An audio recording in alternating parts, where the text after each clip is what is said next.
For some time, we've been treated to an outpouring of what only can be described as anti-Christmas literature, specifically a cult favorite tactic used by the cults. But even the pagan world media and Christians are telling us about how the holiday is pagan in origin and bad, and should not be celebrated by Christians. These opinions are backed up with some rather unusual and curious fantasies masquerading as historical facts. The following video is intended only to re-examine popular historical claims of the origins of Christmas and to provide further discussion concerning some of the so-called facts offered in some anti-Christian publications.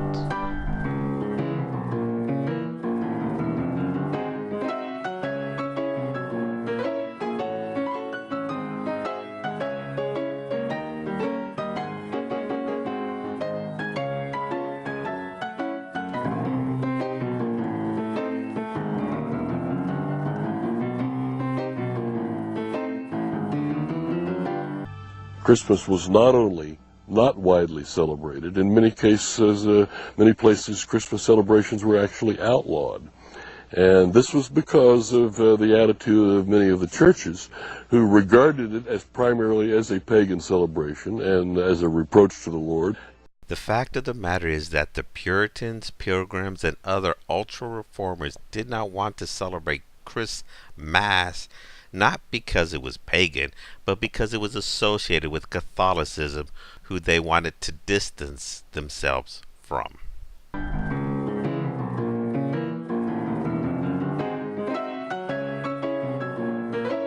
Christmas tree was regarded as a sacred tree.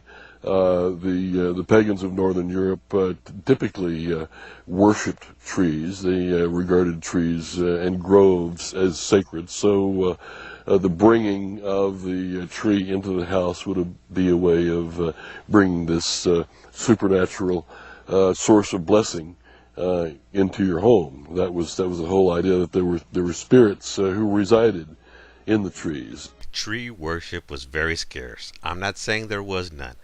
It's just not as popular as we're being led to believe. The Vikings practiced it using an oak tree, not a Christmas tree, and it was for Thor. Now, there were trees being used for worship in the Old Testament, but again, they were not Christmas trees. As a matter of fact, the video being shown is about pagans dancing around a particular tree. But even then, if you look, it is clearly not a Christmas tree. So I'm sorry, but I could not find any Christmas trees being used in any form of worship anywhere. For the customs of the people are vain. For one cutteth a tree out of the forest, the work of the hands of the workman with the axe.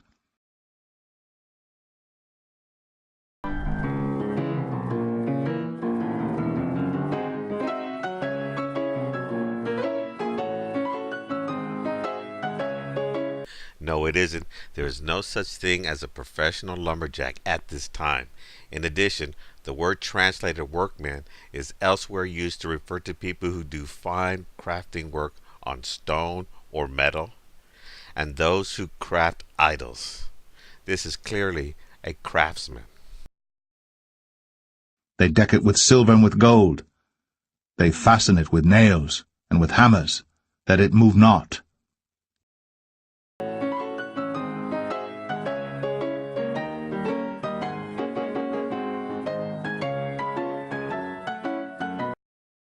No, it isn't. Keep in mind that ancient craftsmanship was hardly a precision art at that time. Even a small idol could not be easily crafted with a perfectly flat bottom, which means it could easily be tipped over. Even if you had a flat bottom, the critical problem with anyone with an idol was that you definitely did not want to accidentally knock it down, because that would be an insult to the god you were worshiping.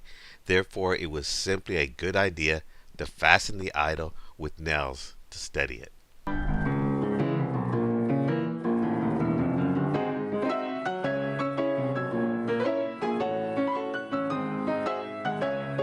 Well, we don't have any archaeological evidence of Christmas trees from that time period either.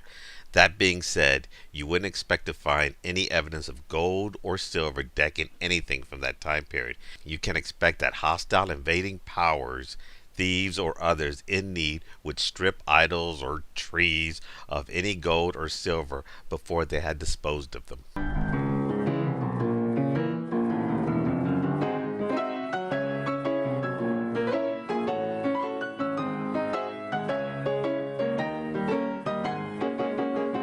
Oh, really? Someone forgot to tell the biblical authors who refer several times to idols made of wood. Deuteronomy chapter 4, verse 28. Deuteronomy chapter 28, verse 36. 2 Kings chapter 19, verse 18. Isaiah chapter 37, verse 19. And Ezekiel chapter 20, verse 32.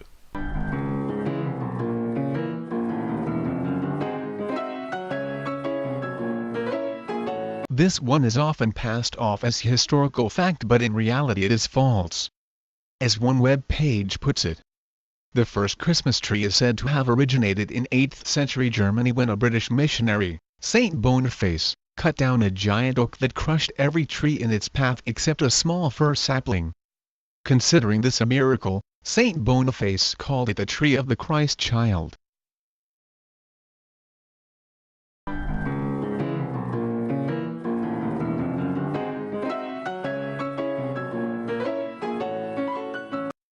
Cheryl and Cars wrote a book entitled The Solstice Evergreen, The History, Folklore and Origins of the Christmas Tree. Even though it has many forms. Here is how it appears in her book on page 111. One clear cold Christmas Eve, the famous Reformation leader Martin Luther was walking home through the woods. As it was a beautiful starry night, he paused for a moment to gaze at the sky in reverent meditation. He was in a grove of tall pines. From where he stood it looked as though thousands of stars had settled on their branches. He proceeded to cut a tiny tree and took it home, where he decorated it with small candles and metal holders to recreate his experience for his children. That glittering tree became a tradition for his family and the many Christ Masses to come, just as it has for many other families around the world. As much as I would like to embrace as fact the often quoted story, that Martin Luther was the first to set up a Christmas tree or at least a lighted one, a person cannot, for the story is pure legend. Many years of intensive Luther scholarship has turned up nothing to support it.